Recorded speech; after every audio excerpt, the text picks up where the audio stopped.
my amazing wife who's about to throw me some confetti. Doesn't work. It doesn't work She's, for she's me. just raining confetti. Great to be here with you all in our emotional intelligence series. This week so far, number one, we covered an introduction to emotional intelligence, specifically around what that means and how it affects our life and all the benefits from it. Number two, we dove into navigating emotions, leveraging the mood meter for enhanced self-awareness, which we chatted about yesterday on our live. Then we did a full 1 hour deep dive training on it in our Core 4 community, which was awesome. It was so awesome. What was your favorite part? So yesterday, people started with a go-to of like maybe 3 to 5 emotions that they use. Mhm. And between the live that we did yesterday and the course that you taught, the training that you did yesterday in the Core 4 community, what I love the most about the Core 4 training that you did was you saw everyone's minds expand with all the range of emotions they could feel. And instead of it being so black and white and just kind of being either happy or sad or calm or angry, it was this like range so they could see more of the color in their own life and what they can tap into. I think it really allowed them to see how resourceful they can be in moving through emotions instead of outsourcing them to others or to circumstances. We all felt like, whoa, we have this meter and now know how to move between emotions. And instead of just going from, like sad to happy, it was, how do we just go from whatever like the crappiest emotion is, like the worst we could feel, to just like a little bit better, because sometimes it doesn't feel that easy. So I really love, one, just like the range of emotions that people realize they experience, and two, them understanding how to move to just feel 2% better. Yep. And how much better that felt. And that it didn't come from the outside, but it came from the inside. It's an internal game.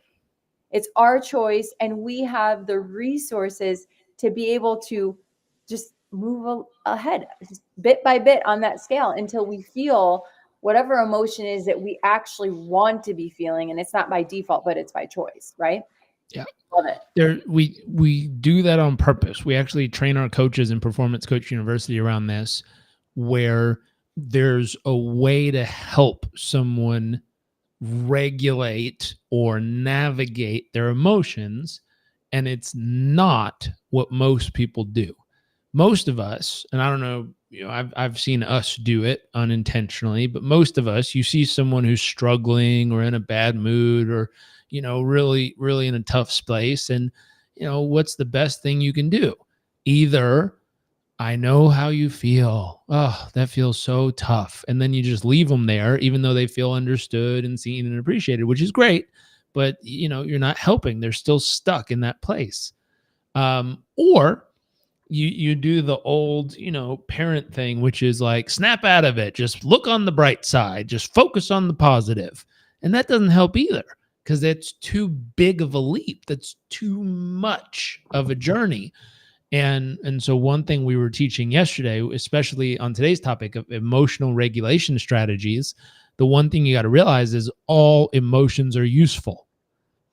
A lot of times we like to label good emotions and bad emotions, healthy emotions and unhealthy emotions. We like to judge the emotions instead of, and if you're watching live, you probably want to write this down, instead of realizing all emotions are a signal trying to alert us to something in our life.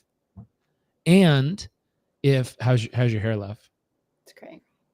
Just checking out the beauty and fashion tips of the day. Instead of pushing down emotions, or instead of avoiding emotions, or instead of labeling emotions as bad or wrong or unhealthy or any of this stuff, it's just saying, what's this signal? What is it trying to tell me? My body is very smart. It's very intelligent. What is it trying to tell me right now? If you feel upset, what is it trying to tell you? If you feel angry, what is it trying to tell you? If you feel frustrated, what is it trying to tell you? And when you can figure that out, now the question is, and this was a question we proposed yesterday, do you want to stay in that emotion, or would you? Sorry, I was telling you that I need to get a charger. Can you spotlight yourself? Yeah, it's really loud when you type. I'm No. glad I got your attention. Okay, you can stay with me. No, I need to get a charger. I'll be right back. Okay, I'll narrate. So this concept of, instead of judging the emotions, really simple. Ask, what is it trying to share with me? The second piece is, beyond what is the emotion trying to share with you, ask yourself, okay, do I want to stay in this emotion, or do I want to change? Would I like to feel differently? And if you want to change, realizing it's up to you. You can decide to stay in that emotion, or you can decide to change the emotion. And if you want to change, realizing there's a process. So we taught yesterday in depth this thing where we help people move through emotions. And a big realization a lot of people had in regulating emotions is, it's not the best idea to try to go from I'm really hurt to I'm euphorically happy because I just focused on the good parts of my life. Like that's generally not doable for most people. And so how can we help you regulate emotions? How can we help you adjust? And we worked with a friend who a member, she's in Dubai, and she was feeling tired. And I said, okay, do you want to stay tired? Do you want to feel differently? She goes, no, I want to feel differently. I said, okay, great. If you could have it all your way, how would you want to feel? She said, I'd want to feel excited. And I said, okay, so go from tired to excited. How could we do that? And as we worked through the questions in the process, she went from tired to doubtful. And people are like, doubtful? Why would you go from tired to doubtful? That doesn't sound like a good move. That sounds like it might have gotten worse. And I was like, no. We got to realize this. And we asked everyone there in the training, is doubtful, does it have more energy or less energy than tired? And we realized through watching her physiology that doubtful had more energy than tired did. So even though it sounded like still a negative emotion, it actually brought her energy up. And this is where I had to remind people, anger can be good. Frustrated can be good. Doubtful can be good. Any of these things can be good because they're actually adding fuel and they're adding energy into the human. They're energizing them on our quest to move over to excited. But we got to first get the energy up if we're going to have enough steam to get across the line.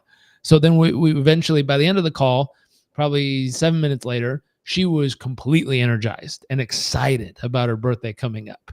And all we did was move her through this process. And so we call that emotional regulation. That's ability to regulate how she was feeling, to change how she was feeling. Yesterday, there was a question that popped up, which is, can you really just change it? Are you really in control, or do emotions just happen to you? Well, there's two forms of thought. You can either say life happens to me, and therefore that dictates how I feel. And in that case, you will never be able to choose how you feel in your lifetime. So I don't know about you, but I don't want to live in a world or in a way that the world gets to decide how I feel. And I'd rather have control. So I'm going to ask a question for everyone watching live right now. I see a bunch of people on Instagram, a bunch of people on all the other platforms. Here's my question. Let me type it. Thanks for being Would here. you rather have control over your own emotions, or let everyone else in the world control them for you? That's the question. I want to see what people write back real quick. So there's the question. Would you rather have control over your own emotions, or let everyone else in the world control them for you? I'd love to hear the feedback on this. Love to hear the feedback. Would you rather have control over your emotions, or would you rather let everyone else in the world control your emotions for you? I have a question here from Live On Up on Instagram. She asked, what's the difference between just feeling your emotion versus analyzing the emotion? Both are useful. Both are useful. One, I mean, feelings versus thoughts. I've had people share this. I'm getting some feedback on Instagram that's saying I'd rather have control over my emotions. Here's my question: why? Few people saying I'd rather have control over my emotions. I'd rather have control over my emotions. Tata Talk says control by ourself. Okay, so there's lots of people saying they'd rather have control. And so here's my second question: why? What's the benefit to you personally? What is the benefit of choosing to have control over your own emotions? What do you gain by deciding you're in control of them instead of the outside world is control of them? Tata Talk says emotions are contagious.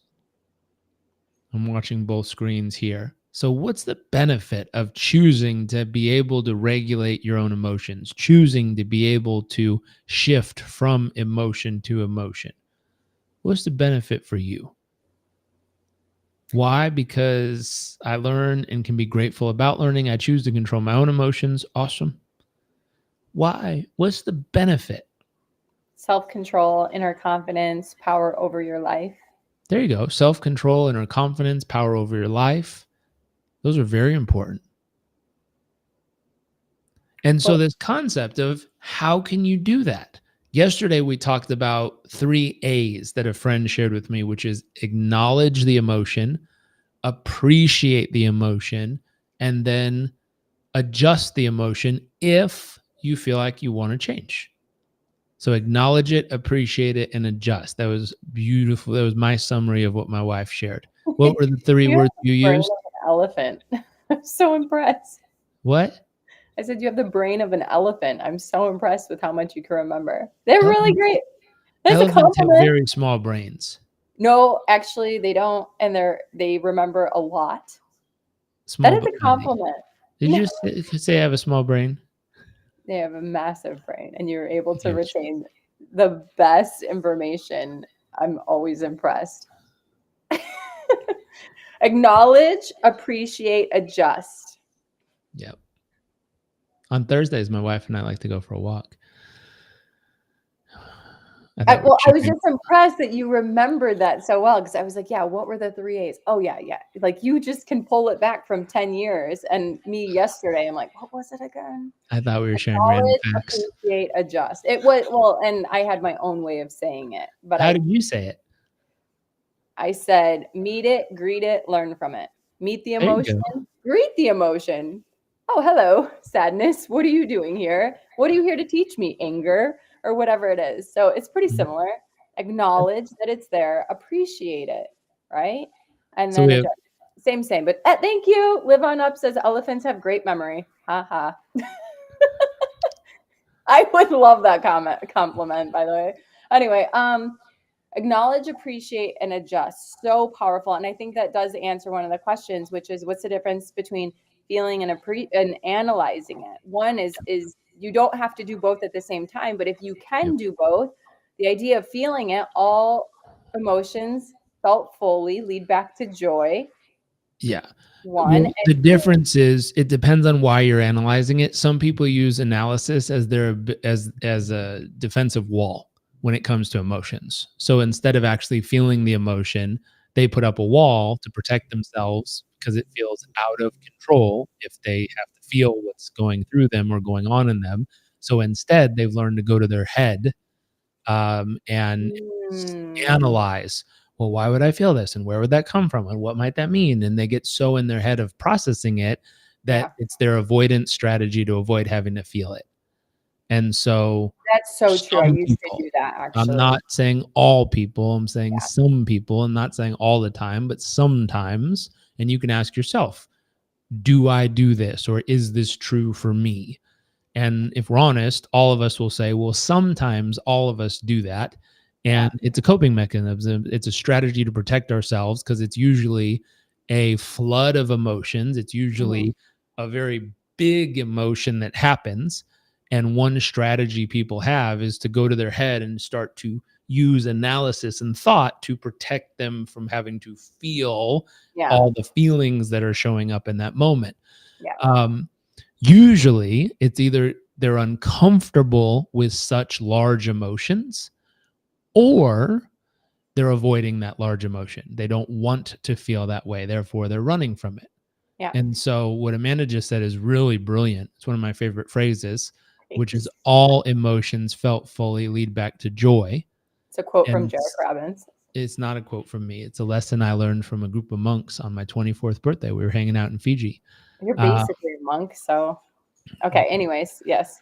What a great lesson on your and 25th birthday. That was 24th. But they I love shared that it. with me, and it was one of my favorite quotes, which is all emotions felt fully lead back to joy. And I was like, what does that mean? And instead of trying to analyze it or run from it or fight it, the concept was, could you experience it? Could you feel it? Could you dance with it? Could you learn from it? Could you just be in it and allow it to exist? And the concept of felt fully. So, not avoided and analyzed, but felt fully. So, step into whatever the emotion is that's coming to life and feel it, fully experience the emotion, turn it up, allow it to amplify and fully be felt. And what their analysis was, when anyone does this and they fully step into it, at some point that emotion turns back to joy and it frees you from the emotion. The old story is, there was a young boy running through the forest and there was this tiger chasing him.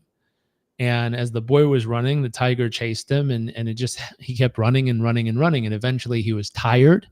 Eventually he was sore. Eventually his shoe came off and his foot was bleeding. Eventually he was exhausted. Eventually he was hungry. Eventually he was thirsty. And at this state of completely broken down, he ran into this old man, and the old man says, "What are you running from?" And he said, "I'm running from the tiger." And he said, "Why are you running from the tiger?" And he said, "Because if the tiger catches me, the tiger's going to eat me." And he goes, "Oh, that sounds scary." And he says, "What do you think I should do?" And he says, "Well, you should stop running." And he goes, "No, that's crazy, old man." And he kept running. And a few hours later, he came back and saw the old man again, and he's even more tired. He's bleeding more. He's more exhausted. He's more hungry. And he says, "Old man, what should I do? What should I do? Help, help, help." And the old man says, "Stop running. Let the tiger catch you." And he goes, "No, are you crazy?" And he keeps running and running and running until he's completely exhausted and he can't run anymore. And there's nowhere else to run to. There's nowhere else to hide. And the old man says, "You're finally here to learn the lesson." And the tiger catches him and the tiger eats him. And he goes, "There, now you're out of pain." And it sounds crazy, but the tiger is an analogy for the emotion. There's a lot of people who run from their emotions, and running from their emotion is causing them exhaustion. It's causing them pain. It's causing them hunger. It's causing them to wear themselves out and burn themselves out. And if they would just stop and allow the emotion to consume them, they'd realize there's nothing to be afraid about. It's just an emotion. And that emotion will actually lead them back to a place of peace and joy. That story took such a turn that I wasn't expecting. That's a great story. I really love that story. I have a question from Live On Up on Instagram that I think you'll really have a great answer for. I have an answer, but I'd love to hear your answer. How do you stop analyzing and just feel? It's something I've been trying to figure out because I do tend to overanalyze, and I guess, as you say, to avoid the big feeling. What's your answer? So I actually went through this. So this is from personal experience, and there were certain emotions. Stop it. There were certain emotions. Would you please? There were certain emotions that had a lot of power over me. Not a lot, but there are a few, enough that I would overanalyze them. And I didn't realize I was actually trying to avoid the emotion. I was trying to make sense of it and logic my way out of it. And so, what stood behind that? And the question I would ask you is to, again, lean into that emotion in a way that you allow it to share the lessons, it's there to teach you, right? So what does that mean? For example, one of my like emotions I struggled with was like I had like was regret. I did not want to feel regret at all, and I would do a lot to avoid it. And so um the question that you want to ask this emotion is like, what's the fear? Like, why aren't you allowing yourself to feel that emotion? What's the fear behind it? And I'm so grateful I was able to work through a coach with this.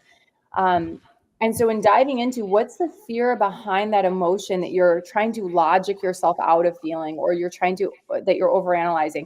And when you understand what the fear is, then you kind of like, instead of jumping into it, you start to practice experiencing that emotion in micro bits, because sometimes it's that big feeling or big experience of it you're running away from, right? Instead of like, let's use this. I'm going to try this out. I don't know if it's going to work, but like, let's try this tiger analogy.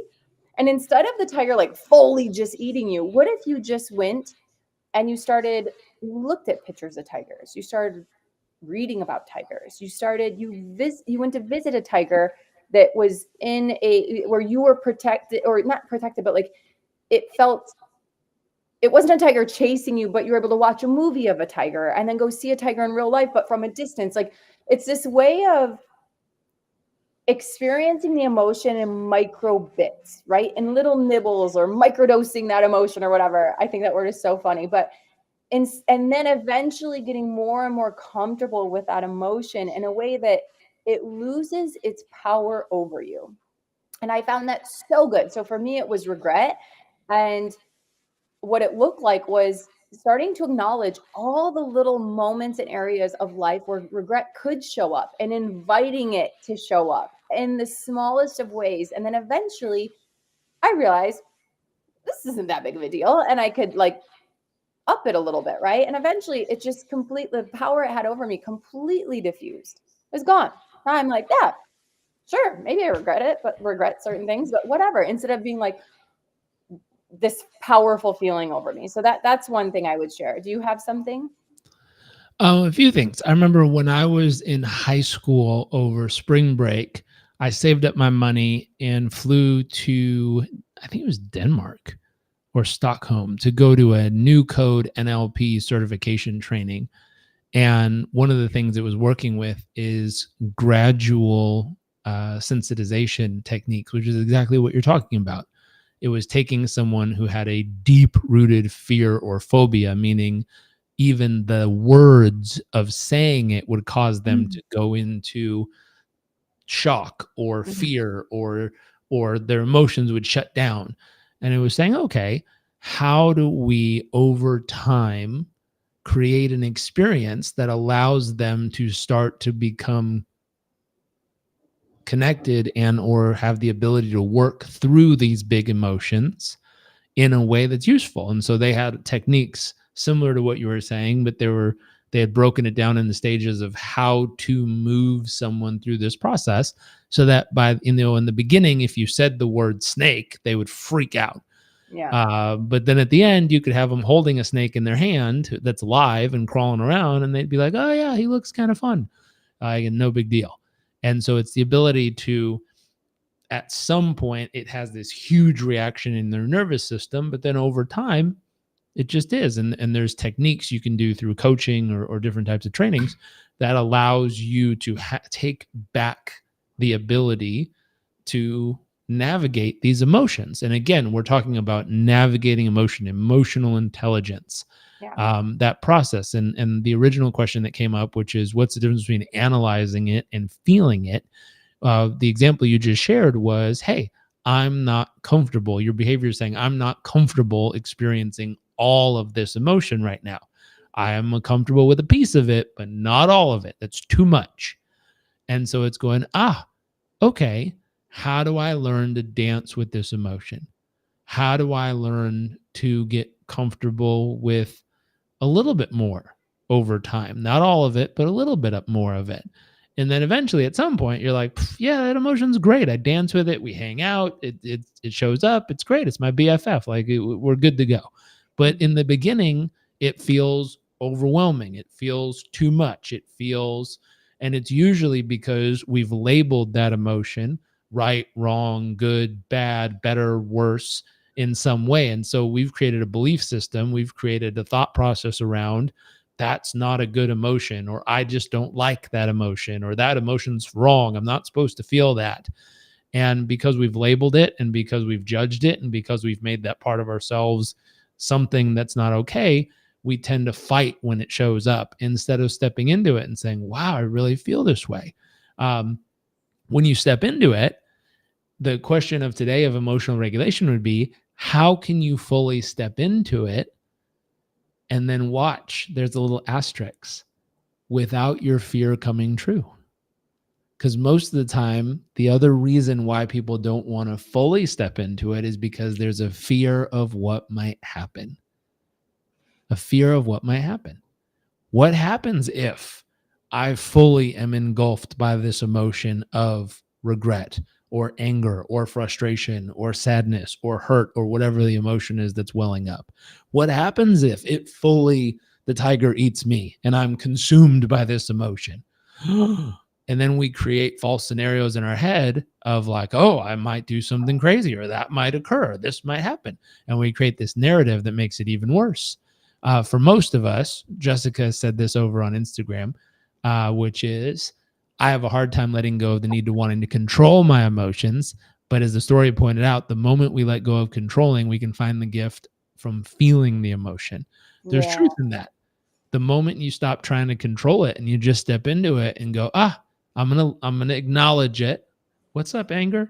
What's up, sadness? What's up, frustration or regret? I see you're there. I'm gonna appreciate it. What can I learn from you? What can I appreciate about this emotion? What is the signal from this emotion? I'm gonna appreciate it, acknowledge it, learn from it, and then ask the question: do I want to stay in this emotion? Yeah, it's not that bad. It's not as scary as I thought. It kind of serves its purpose. Or do I want to change this emotion? Would I rather feel differently? And if you'd rather feel differently, then that concept we did the deep dive training for our Core 4 community yesterday on of here's a tool. Here's how you can actually change this emotion. And I'll warn you, it's not just focus on the positive and snap out of it. Like that doesn't work. You need to gradually adjust it. But if you do that, if you use that tool properly, it's life changing. And all this comes back into what we're talking about today in our emotional intelligence series, which is techniques for managing intense emotions in personal and professional settings. So all of us, and let me ask, when's the last time you had a really intense emotion come up? Either business or life, but something happened and you had a really intense emotion come up. And what did you do? Did you analyze it? Did you run from it? Did you suppress it? That doesn't work. That turns into a volcano later. Did you run? Did you just feel it? Did you stop? Allow it to engulf you? Allow the tiger to eat you? Fully experience it? Acknowledge it? Appreciate it? Choose to adjust it? Adjusted your emotion and then kept moving forward? What did you choose to do when this giant emotion caught you or was chasing you? I'm really curious to see what people say in the chat box. What did you do the last time you had a big emotion come after you in life?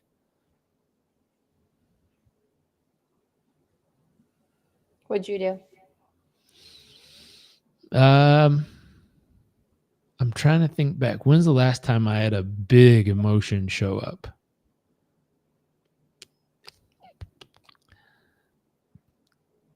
Very recently it happened. Mary says I allowed myself to feel it fully. Very cool.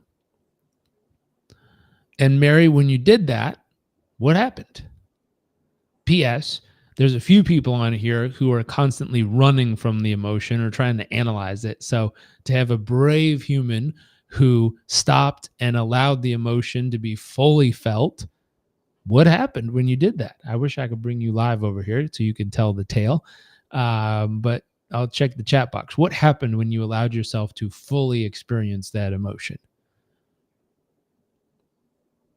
I'm trying to think, when's the last time I had a really big emotion well up? I think the beauty is sometimes it's hard to remember because if you have really practiced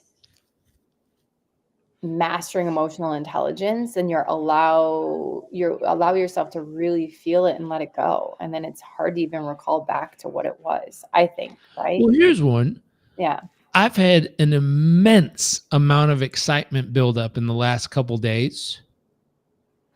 Barb says she lashed out the last time a big emotion built up. Yeah. So that's another strategy people use is emotion builds up. Usually it's not the lashing out or the attacking is usually not because the emotion just showed up for the first time. That's right. Usually when that part happens, that behavior occurs, it's because that emotion has showed up before and we were like, not right now, I'm busy. And we kind of Yeah. like stuffed it down. And then it showed up again and we were like, hey, I told you not now. And we like shoved it back down. And that's called suppressing. So we're suppressing this emotion and suppressing the emotion and suppressing the emotion. And then at some point, you get to meet an alternate version of yourself where it's so built up that someone looks at you and does something random like says hi and you're like, what's wrong with you? You're like, oh my god, I totally didn't mean that, I'm sorry. And they're like, what the hell, I said hello. You're like, can't you see I'm doing something, leave me alone. Like, Yeah. and the key is that was not the cause of that lashing out. The cause of that lashing out literally was from all the times we kept suppressing it instead of allowing ourselves to feel it. Jessica says, I'm feeling big emotion right now of tiredness and overwhelm. Totally happens. Mary says, it was very uncomfortable and painful, but it slowly dissipated. And the more I paid attention to it. So the more she allowed herself to feel it, it was uncomfortable at first, but over time, it literally started to dissolve or dissipate. That's a really important lesson. Let me bring that over here so everyone can see it. So here's what she said. It was very uncomfortable and painful, but it slowly dissipated the more I paid attention to it and stopped trying to run from it. That's really, really important. Jessica has a great share over here. Let me bring this one over. Jessica shared, let's see, she said, I'm going through a big emotion right now, but I'm seeing how the moment I allowed myself to feel the emotion, it allowed me to find time to actually catch this talk. And it really started giving me a feeling of peace, just feeling the emotion. Isn't that beautiful? Oh, I love that. It's so beautiful. Cool. It's like when there's power in that, if you can stop and experience it instead of running from it or hiding from it and or repressing it.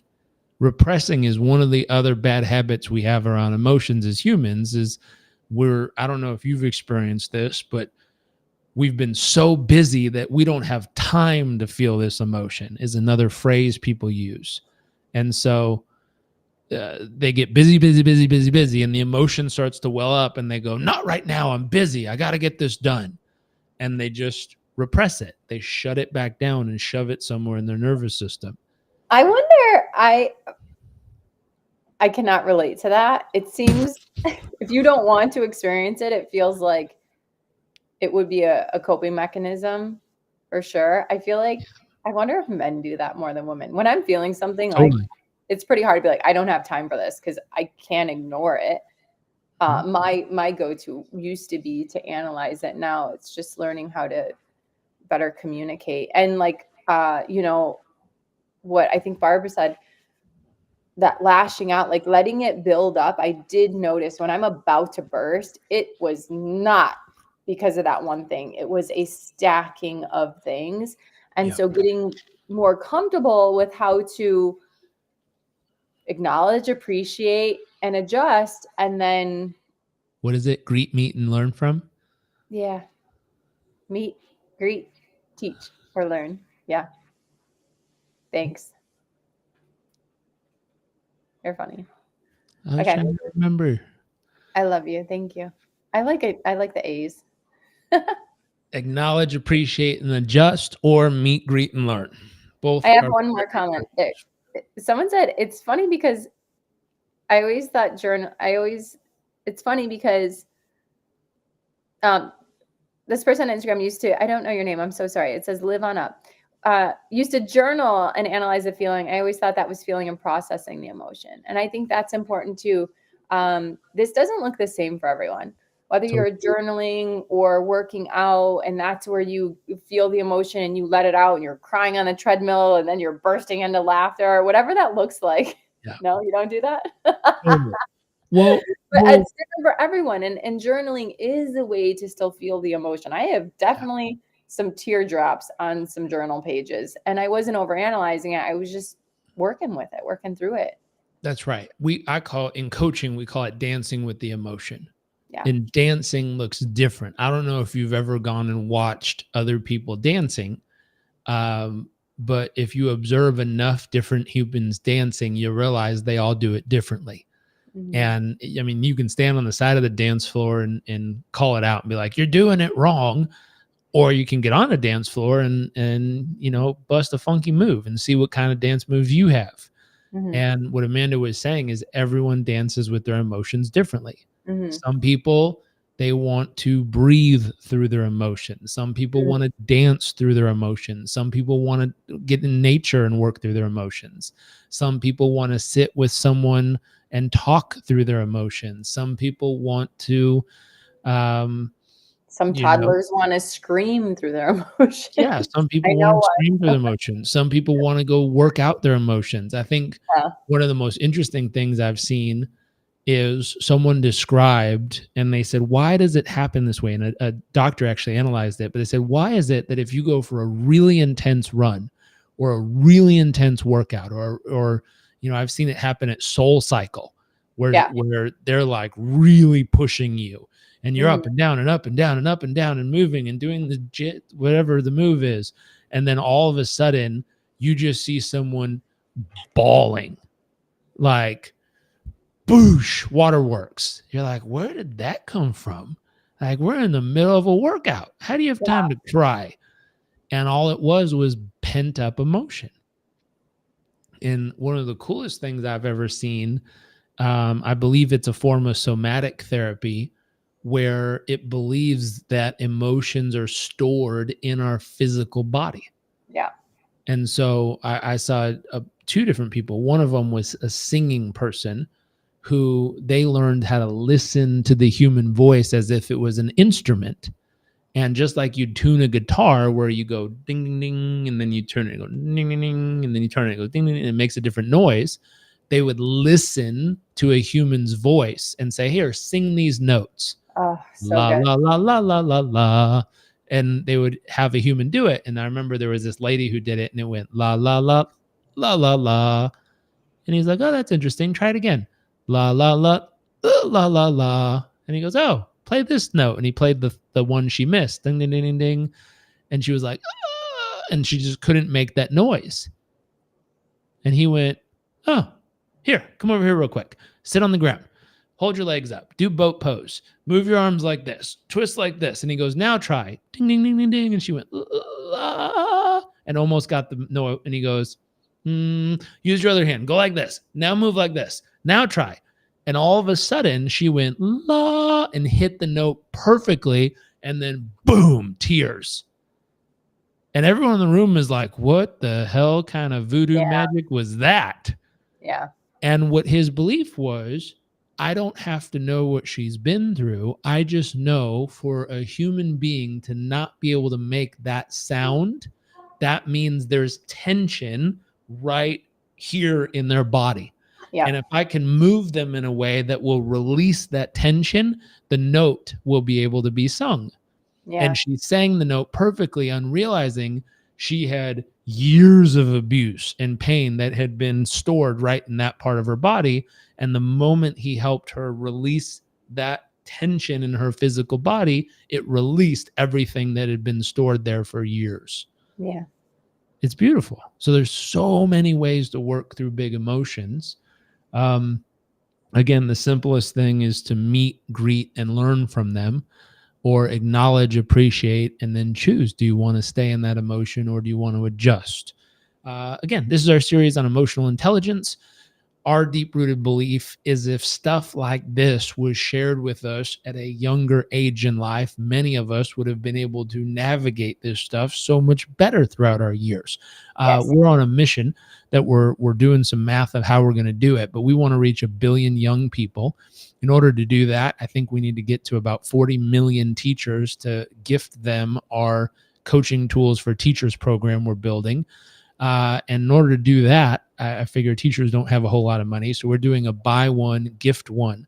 So for anyone who joins Performance Coach University to learn these types of tools for their own life and self-coaching, and then to help coach other people through it, every time someone signs up for PCU, we're going to have them sponsor or acknowledge and pick a teacher who they believe would love these tools. And we're going to gift that teacher the program as well. That way, more young people through a teacher can get access to these tools. And again, someday in the future, my wife asked me this morning, how long until we get to 1 billion? And I said, I have no clue how long it's going to take to get to 1 billion, but we're working on it. And so far we have maybe 10 years. Yeah. Jessica says, I'd love that. Where can we sign up? If you want to sign up, you can go to performancecoachuniversity.com/apply. And you can set up a call with Amanda to talk about all the details and see if it's a fit. Bianca says, amen to that. We need to have emotional mastery taught early in life. Absolutely. Yes. Woo. It is so very important. Yeah. Let's chat. Let's reach 1 billion. Let's do it. Yeah. 1 billion young people need these tools. Thank you. Okay. Thanks for hanging with us today. It's been fun. What a great chat. All right. Whatever platform you're watching us on, if this is useful, please share it. We'd really appreciate that. Or tag someone who would really find value in this. True. Yep. Okay.